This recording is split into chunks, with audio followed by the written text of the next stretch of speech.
17's Vincent DeMonte. He breaks down the 20-page New York Times report and has more on how those closest to the movement are responding. Vincent, good evening. Yeah, good evening, Tammy, Robert. The news of multiple allegations of sexual assault against the labor leader has left Americans in shock. The now bombshell report by the New York Times paints a picture of shocking behind-the-scenes conduct by Cesar Chavez and his impact to the women who helped start the movement in the first place. The vast rows of multicolored grapes served as the backdrop for one of the most significant labor movements for Mexican Americans across the United States. But while the dusty and quiet crop fields and orchards produced fruit, nuts, and vegetables, they also produced Cesar Chavez. That product, a transplant of the Central Valley, made a name for himself. A con to some, a leader to others, a trailblazer for farm workers. Those honors, a now crumbling underthought.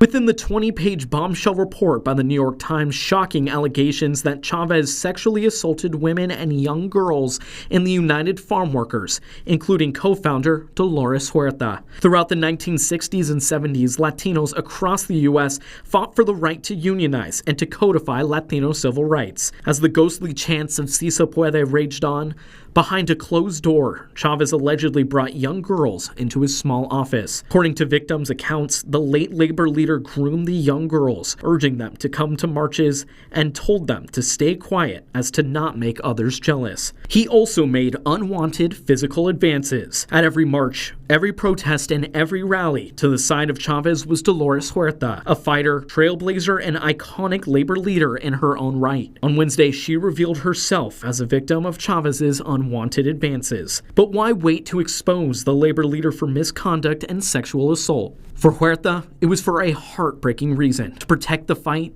and to protect the man who started it. Huerta said in a heart-wrenching social media post breaking her decades-long silence, quote, "I am nearly 96 years old, and for the last 60 years have kept a secret because I believe that exposing the truth would hurt the farm worker movement I have spent my entire life fighting for." The foundation co-founder also detailing her startling encounter with the labor leader. On 2 separate occasions, she was pressured into sexual relations with Chavez in environments where she felt like she couldn't escape. Both of those encounters resulted in pregnancies that Huerta kept hidden, a sacrifice to protect the movement she helped create. Those children were given to families with the hopes of providing them a normal life. But born out of the advocacy of the Chicano movement, the United Farm Workers Foundation continued the mission of empowering communities to ensure human dignity since 2006.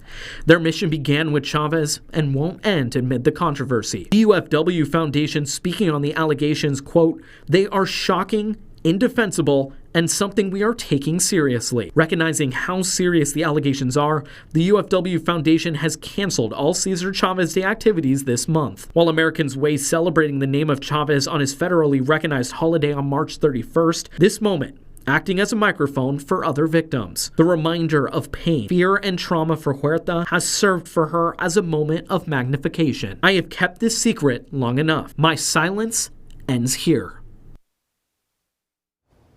Now, this is a evolving story, but for updates on this story and to read the full statement from Dolores Huerta, check our website at kget.com or follow us on all social media platforms. Reporting in studio, Vincent DeMonte, 17 News.